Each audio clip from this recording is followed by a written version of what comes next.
Le bruit de la serre grinçante résonna dans l'appartement comme un son de glace funèbre. Ma chérie, ma propre fille, venez de m'enfermer dans ma chambre, ces mots résonnant encore dans l'air étouffant. Je ne sors pas d'ici tant que tu ne me donnes pas ta retraite, maman.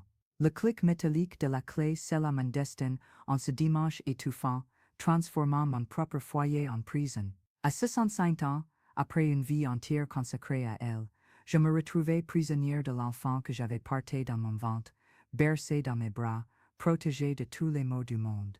Mais maintenant, regardant cette porte fermée, je réalisais que j'avais peut-être trop protégé le monde d'elle. Les heures s'éternisaient, interminables. Le ventilateur de plafond tournait paresseusement, répandant l'air chaud et lourd de l'appartement dans cette résidence où je vivais depuis 15 ans. Mes mains tremblaient tandis que j'essayais de comprendre la réalité. Ma fille unique, Chloé, 32 ans, m'avait enfermée dans ma propre chambre pour extorquer ma retraite. L'absurdité de la situation se mêlait à une profonde douleur au cœur, non physique, mais émotionnelle, comme si quelqu'un arrachait des morceaux de mon âme à main nue. Maman, je sais que tu es là. Tu as de l'argent tous les mois pendant que je me noie dans les dettes, hurlait-elle de l'autre côté de la porta, sa voix un mélange de désespoir et de fureur. Ce n'est pas juste, je suis ta fille. Chaque mot était un coup de poignard. J'avais élevé cette créature qui me tenait maintenant prisonnière, et l'ironie amère de la situation m'étouffait plus que la chaleur de la chambre close. Assise au bord du lit que j'avais partagé avec mon défunt mari pendant 30 ans, je laissais mon esprit errer dans le labyrinthe de souvenirs qui m'avaient mené jusqu'ici. Chloé est née quand j'avais 33 ans, après 3 ans d'essai pour concevoir. Elle fut mon miracle, ma raison d'être, le centre de mon univers depuis son premier cri à l'hôpital.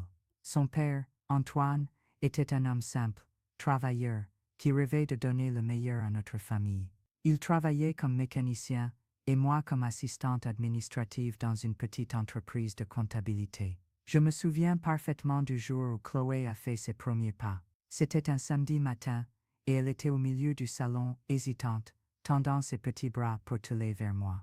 Antoine et moi avons applaudi comme si elle avait conquis le monde, et peut-être que pour nous elle l'avait vraiment fait. À ce moment-là, j'ai juré que je ferais tout pour la protéger, pour m'assurer qu'elle ne connaîtrait jamais les difficultés que j'avais connues dans mon enfance humble. Les premières années furent magiques. Chloé était une enfant intelligente, curieuse, pleine de vie. Elle adorait dessiner, inventer des histoires fantastiques, et rêvait d'être vétérinaire pour soigner tous les animaux du monde. Je travaillais à mi-temps pour pouvoir aller la chercher à l'école, l'aider avec ses devoirs, participer à toutes les réunions de parents. Antoine faisait des heures supplémentaires pour compenser ma réduction de temps de travail, mais il ne s'est jamais plaint. Nous étions une famille unie, heureuse malgré nos limites financières, mais la vie a une façon cruelle de tester notre capacité de résistance. Lorsque Chloé a eu 12 ans, Antoine a reçu un diagnostic de cancer agressif. En quelques mois, notre vie a basculé. Je me suis partagée entre le travail, les soins à mon mari et l'attention qu'une préadolescente confuse et effrayée avait besoin. Les factures de l'hôpital, consommer nos économies comme un incendie dévore la paille sèche. C'est à cette époque que j'ai commencé à céder aux premiers caprices excessifs de Chloé. Elle voulait des baskets de marque parce que toutes ses amies en avaient. Je faisais des heures supplémentaires pour les acheter. Elle voulait un téléphone portable cher pour se sentir intégrée.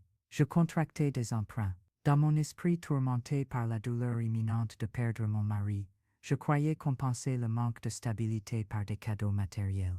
Je plantais les graines d'un monstre que je ne découvrirais que des années plus tard. Antoine est décédé lorsque Chloé avait 15 ans.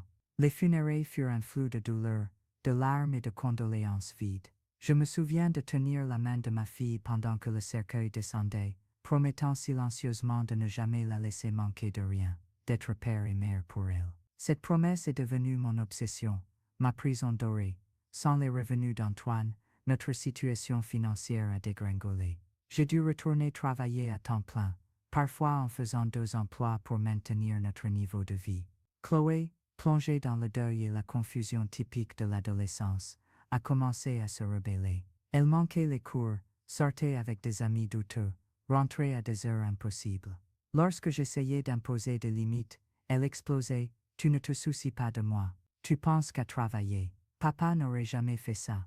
Et moi, dévasté par la culpabilité et la fatigue, je cédais encore. Les années du lycée furent un cauchemar constant. Chloé a changé de groupe d'amis plusieurs fois, gravitant toujours autour de ceux qui semblaient avoir plus d'argent ou moins de surveillance parentale.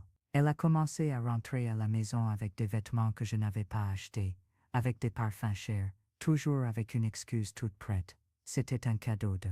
J'ai trouvé ça en solde, une cousine de m'a donné. Je voulais y croire, alors je faisais semblant d'y croire. La première grande déception est arrivée lors de sa remise de diplôme. Chloé avait été acceptée en école vétérinaire dans une université privée, réalisant son rêve d'enfance. J'étais radieuse, fière, prête à me sacrifier encore plus pour payer les frais de scolarité très chers. J'ai travaillé à 3 emplois pendant le premier semestre, dormant 4 heures par nuit, me nourrissant de sandwichs et de café. Mais après 6 mois, j'ai découvert qu'elle avait abandonné ses études sans me le dire, utilisant l'argent des frais de scolarité pour autre chose. Je ne veux pas être vétérinaire, maman. C'était une idée d'enfant, dit-elle avec une froideur qui m'a glacé le sang. Je veux travailler dans la mode, voyager, découvrir le monde. Je me suis sentie trahie, mais j'ai encore cédé. Si elle voulait faire des études de mode, je paierai. Si elle avait besoin d'un stage non rémunéré, je la soutiendrai. Si elle voulait découvrir le monde, je financerai ses escapades. Des années se sont écoulées, et Chloé collectionnait les formations abandonnées comme des trophées secs. Mode, graphisme, marketing digital, photographie, gastronomie. Il y avait toujours une nouvelle passion, un nouveau rêve, un nouveau besoin urgent d'investissement. Et moi, aveuglé par l'amour maternel et la peur de la perdre, je trouvais toujours un moyen de financer ses caprices. Le schéma se répétait religieusement: sec, enthousiasme initial, promesse de dévouement, quelques semaines de fausse application, puis l'abandon inévitable accompagné d'excuses élaborées. Le tracas d'incompétence sec. C'était les camarades étaient jaloux quête. C'était le marché était saturé sec. Ce n'était jamais sa faute. Il n'y avait jamais un moment d'auto-évaluation ou de prise de responsabilité. Petit à petit, j'ai réalisé que Chloé avait développé un sens du droit qui me terrifiait. Elle ne demandait pas, elle exigeait. Elle ne remerciait pas. Elle considérait tout comme une obligation de ma part. Lorsque j'osais remettre en question ses dépenses ou lui suggérer de chercher un emploi, elle explosait en crise de colère. C'était: je n'ai pas demandé à naître sec. Tu m'as mise au monde, maintenant tu dois me soutenir sec. D'autres mères font beaucoup plus pour leurs enfants secs. La manipulation émotionnelle était devenue son arme favorite. Elle savait exactement où appuyer pour me briser. C'était: papa serait déçu de voir comment tu me traites sec. Spé, tu ne penses qu'à l'argent, tu ne t'es jamais vraiment soucié de moi ça. C'était: je vais partir, et tu ne me reverras plus jamais. Et moi, terrorisé par la possibilité de me retrouver seul, je capitulais toujours. Les années ont passé dans un flou de sacrifices et de concessions. J'ai vieilli rapidement, le stress et la fatigue creusant des rides profondes sur mon visage. Ma santé s'est détériorée. Hypertension, diabète, maux de dos qui me gardaient éveillé la nuit. Mais Chloé restait indifférente à ma souffrance, absorbée dans son monde de besoins imaginaires et de droits fantaisistes. Lorsque j'ai pris ma retraite à 62 ans, j'ai pensé que j'aurais enfin la paix. Je pourrais enfin vivre pour moi, peut-être voyager un peu, rendre visite aux amis que j'avais négligés pendant des décennies. Mais Chloé a vu ma retraite comme sa source de revenus garantie. C'était: maintenant tu as du temps libre et de l'argent chaque mois, maman ça. Enfin on va pouvoir bien vivre ça. Elle est revenue vivre chez moi, apportant avec elle une montagne de dettes et une attitude encore plus arrogante. C'est alors que j'ai rencontré Anne, ma voisine de palier. Anne avait mon âge, mais elle avait élevé 3 enfants seule après la mort prématurée de son mari, tous bien réussis et indépendants. Elle travaillait comme bénévole dans une ONG qui aidait les familles en difficulté, et grâce à son expérience, elle a rapidement identifié ce que j'avais mis des décennies à comprendre. C'était cher ça, m'a-t-elle dit un après-midi, après avoir écouté une de mes lamentations sur le comportement de Chloé. C'était: tu n'as pas une fille. Tu as un parasite émotionnel que tu as toi-même créé. Ces paroles ont été comme une gifle, douloureuse mais nécessaire. C'était l'amour sans limite mais pas de l'amour, c'est de la négligence. Tu ne protèges pas ta fille, tu la détruis. C'était on est devenu ma confidente, ma conseillère officieuse. Elle m'a montré des livres sur la codépendance, m'a expliqué des concepts comme c'était l'amour toxique sain, et c'était triangulation émotionnelle sain. Pour la première fois depuis des décennies, j'ai commencé à me demander si ma façon d'aimer aidait vraiment ma fille, ou si elle ne faisait qu'alimenter un monstre. De l'autre côté de la porte, Chloé continuait ses cris et ses menaces. Elle avait pris mon téléphone dans mon sac avant de m'enfermer, planifiant chaque détail de son chantage. C'était maman, je dois de l'argent à des gens dangereux sains. Si tu ne m'aides pas, ils vont me faire du mal sain. Encore une manipulation, une autre tentative d'exploiter mes peurs les plus profondes. Mais cette fois, quelque chose était différent. Peut-être était-ce l'isolement forcé, peut-être était-ce les conversations avec Anne qui résonnaient dans mon esprit, ou peut-être était-ce simplement la fatigue accumulée de 3 décennies passées en otage émotionnel de ma propre fille. Je ne ressentais plus de panique ni de déception. Je ressentais une étrange quiétude, comme si un épais brouillard se dissipait enfin. J'ai commencé à réfléchir à toutes les fois où j'avais cédé, à toutes les occasions manquées d'enseigner la responsabilité, à toutes les situations où j'avais choisi le chemin le plus facile au lieu du chemin juste. Combien de fois Chloé m'avait-elle manipulé avec de fausses larmes sains? Combien de promesses brisées avais-je pardonné sains? Combien de fois m'avait-elle manqué de respect devant les autres? M'avait-elle rabaissé? M'avait-elle humilié sain? Je me suis souvenu du jour où, à 25 c'était tenace, elle avait crié sur moi au supermarché, parce que je refusais d'acheter un parfum de luxe qui coûtait la moitié de ma retraite. C'était une mauvaise mère sain. Toutes mes amies ont des mères qui se sacrifient pour leurs enfants sains. Avait-elle hurlé au milieu du rayon, tandis que d'autres clients me regardaient avec un mélange de pitié et de jugement. Ce jour-là, je suis sorti humilié, mais j'ai acheté le parfum. Je jetais toujours. Ou la fois où elle avait ramené un petit ami à la maison, un jeune homme visiblement impliqué dans la drogue. Et lorsque j'avais exprimé mes inquiétudes, elle m'avait mise à la porte de ma propre maison sain. Si tu ne l'aimes pas, c'est toi qui pars sain. Cette maison est aussi la mienne sain. C'était elle. J'ai passé 3 jours chez Anne, ne retournant que lorsqu'elle m'a appelé pour me dire que le petit ami était parti et qu'elle me fait pardonner sain. Chaque souvenir était une couche d'humiliation, de dignité perdue, d'estime de soi brisée. J'étais devenu une ombre de moi-même, vivant uniquement pour satisfaire les caprices d'une femme adulte qui refusait de grandir, d'assumer ses responsabilités, de reconnaître l'impact destructeur de ses actes. Et me voici, enfermé dans ma propre chambre, extorqué par la personne que j'aimais le plus au monde. L'ironie était si cruelle qu'elle frisait le comique. J'avais créé un monstre de mes propres mains, en le nourrissant de mon amour mal placé, de ma peur de l'abandon, de mon besoin désespéré de me sentir nécessaire. Les heures passaient et mon calme ne faisait qu'augmenter. C'était comme si je traversais un deuil, le deuil de la fille que j'imaginais avoir, de la relation saine qui n'avait jamais existé, de la mère que j'aurais pu être si j'avais eu le courage de dire « c'était non sain » quand il le fallait. Dehors, les supplications de Chloé avaient remplacé les cris sains. C'était « maman, s'il te plaît, aide-moi si, je te promets que cette fois c'est différent sain. Je vais chercher du travail, je vais m'organiser. Mais j'ai besoin de cet argent maintenant sain. » Les mêmes promesses creuses, le même script appris par cœur après des décennies de manipulation. Mais quelque chose d'extraordinaire se produisait en moi. Pour la première fois en plus de 30 ans, je ne ressentais aucune culpabilité. Je ne ressentais pas ce besoin urgent de résoudre ses problèmes, de me sacrifier pour soulager sa souffrance auto-infligée. C'était comme si un interrupteur s'était éteint dans mon esprit, me libérant d'une prison émotionnelle dont je ne soupçonnais même pas l'existence. C'est alors que je me suis souvenu du tiroir de la table de chevet. À l'intérieur, précieusement gardé depuis des années, se trouvait une enveloppe qu'Antoine m'avait laissée avant de mourir. Il m'avait fait promettre de ne l'ouvrir que si un jour je me sentais perdu, ne sachant quelle direction prendre. Pendant toutes ces années, j'ai pensé que je n'aurais jamais besoin de l'ouvrir, que je pourrais gérer n'importe quelle situation seule. Les mains tremblantes, j'ai ouvert le tiroir et pris l'enveloppe jaunie par le temps. L'écriture d'Antoine, encore reconnaissable malgré les années, m'a fait sourire pour la première fois depuis des semaines. C'était à ma Thérèse chérie,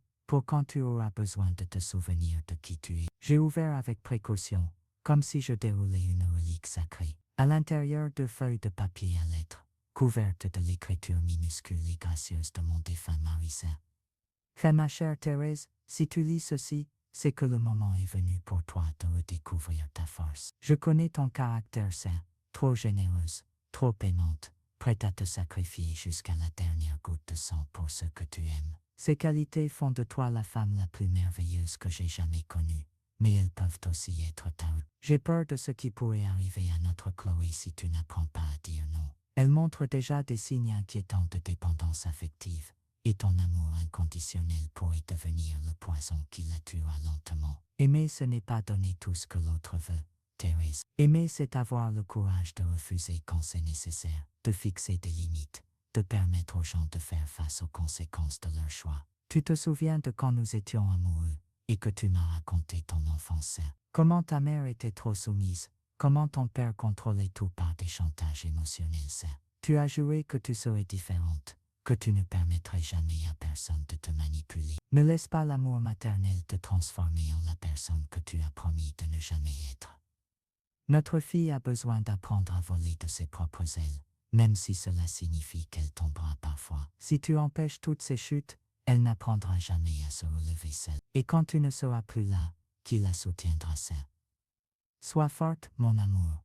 Sois la femme guerrière que tu as toujours été, mais que tu oublies parfois. Chloé pourrait être en colère, elle pourrait te faire chanter, elle pourrait même te haïr temporairement. Mais un jour elle comprendra que les sept annoncés que tu auras dit ont été les cadeaux les plus précieux qu'elle ait pu recevoir. C'était annoncé, une larme coulait sur mon visage tandis que je lisais et relisais chaque mot. Antoine avait exactement prédit ce qui allait arriver. Il m'avait laissé une carte pour retrouver le chemin vers moi. C'était comme s'il était là avec moi, me tenant la main, me donnant le courage dont j'avais besoin depuis des décennies. J'ai continué à lire ça. C'est que tu te demanderas si tu es une bonne mère en fixant des lignes. Laisse-moi te répondre ça. Tu seras une mauvaise mère si tu n'en fixes pas. Une mère qui n'enseigne pas le respect ne crée pas un enfant, elle crée un tyran. Une mère qui ne permet pas la frustration ne protège pas, elle incapacite. Tu te souviens de ta tante Antoinette, qui a élevé son fils en lui donnant tout ce qu'il voulait ça. Il est mort à 35 ans, seul, embêté, sans avoir jamais rien construit de valeur dans sa vie, parce qu'il n'a jamais eu besoin de se battre pour quoi que ce soit. C'est ce que tu veux pour notre fils, Thérèse. Tu es plus forte que tu ne le penses. Tu as survécu à une enfance difficile.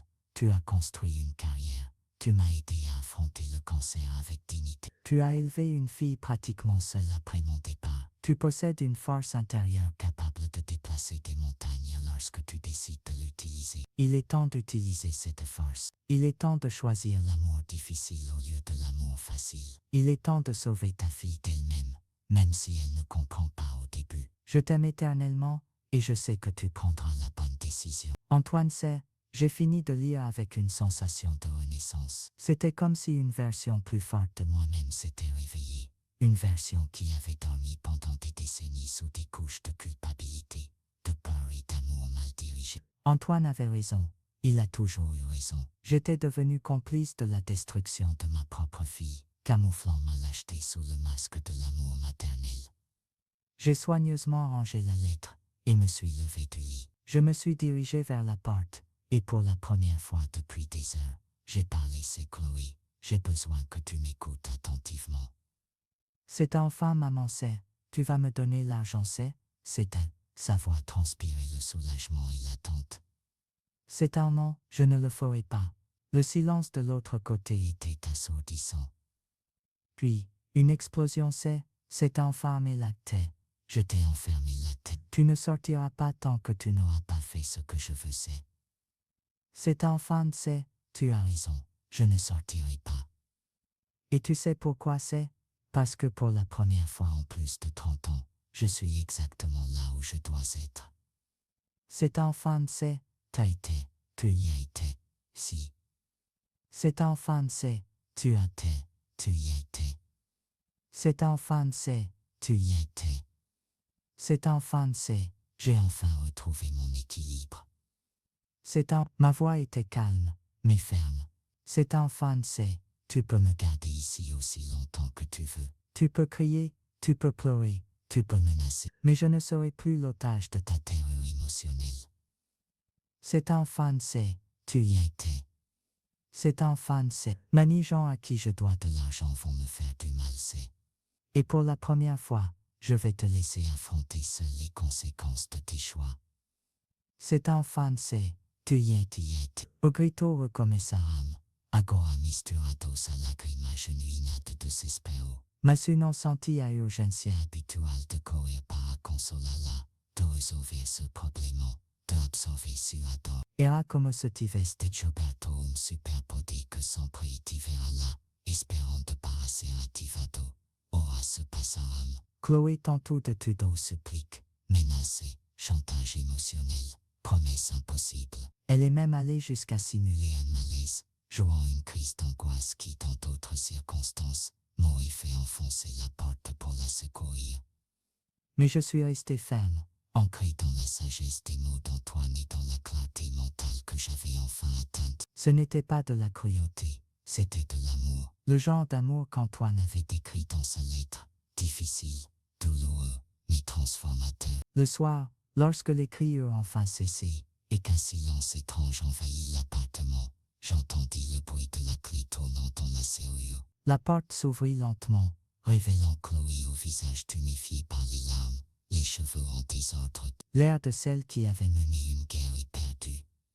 Maman, sa voix était un murmure brisé. Pourquoi tu me fais ça? Je me suis levé du lit, et j'ai marché jusqu'à elle. Pour la première fois depuis des années, j'étais plus grande, plus imposante. Non pas parce que j'avais grandi physiquement, mais parce que j'avais retrouvé ma dignité. Je ne te fais pas ça, Chloé, je le fais pour toi. Et pour moi, je ne comprends pas, je sais. Mais un jour, tu comprendras. J'ai pris sa main, remarquant à quel point elle était froide et tremblante. Tu as 32 ans, ma fille. Tu es une femme adulte, intelligente, capable. Mais je n'ai jamais permis que tu y découvres parce que j'étais trop occupée à être ta béquille émotionnelle. Maman, j'ai peur. Pour la première fois, j'ai entendu de la vulnérabilité réelle dans sa voix. Pas de manipulation, pas de comédie, mais la peur authentique d'une femme qui n'avait jamais eu besoin d'affronter le monde seule. Je sais que tu as peur, et c'est normal d'avoir peur. Mais la peur ne peut pas être une excuse pour ne pas grandir, ne pas vivre, ne pas assumer ses responsabilités. Nous avons marché jusqu'au salon, et nous nous sommes assis sur le canapé, l'une en face de l'autre. C'était comme si nous faisions connaissance pour la première fois. Que vais-je faire maintenant? Demanda-t-elle, véritablement perdue.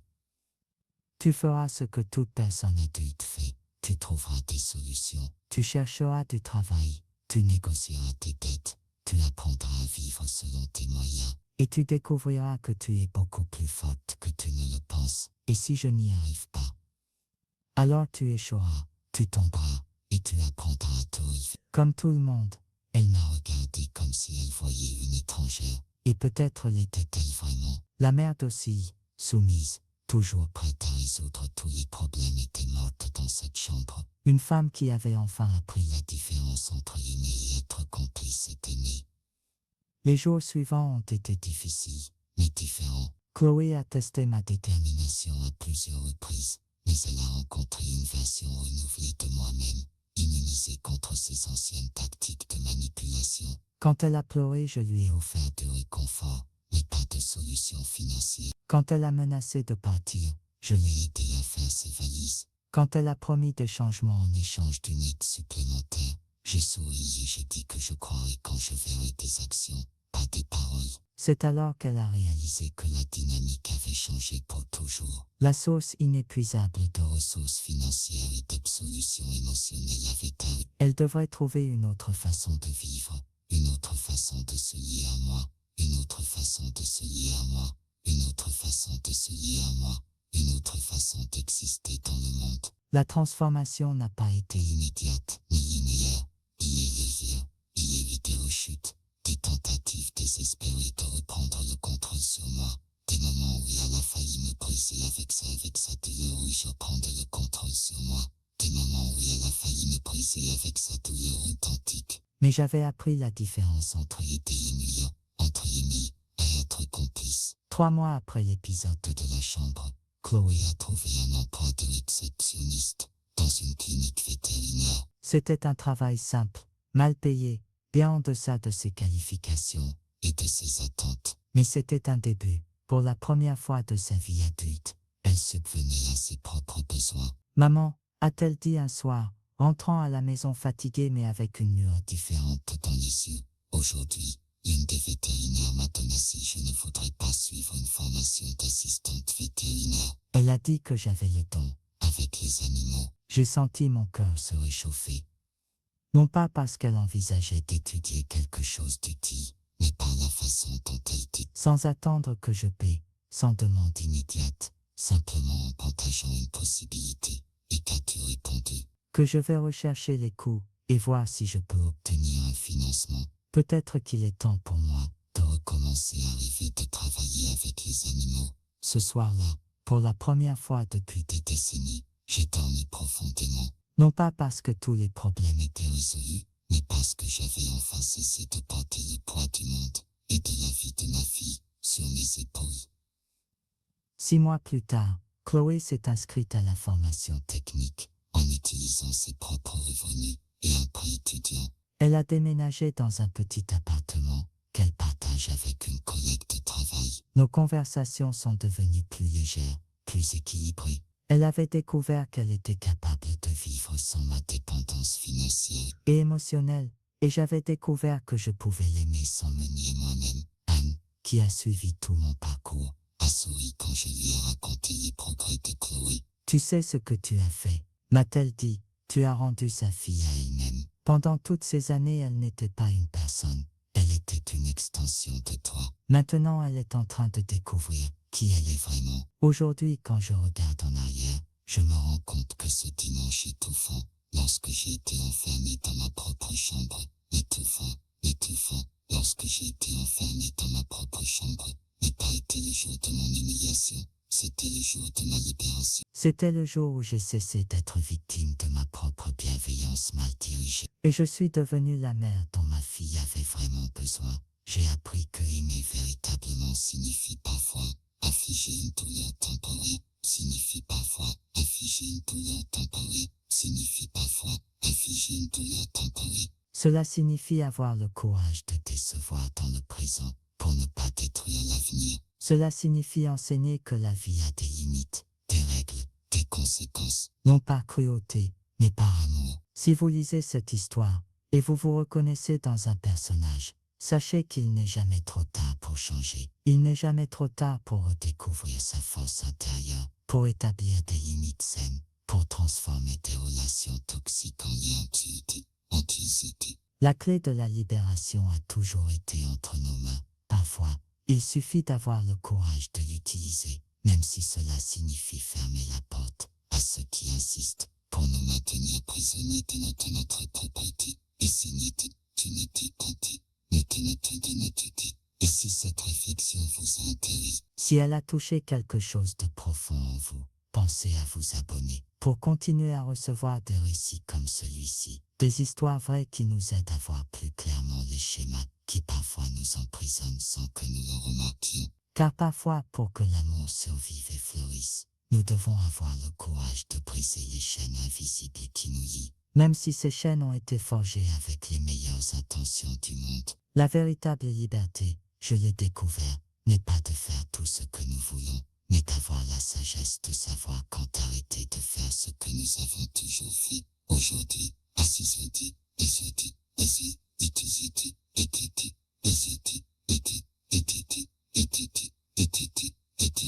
et cette différence a tout changé.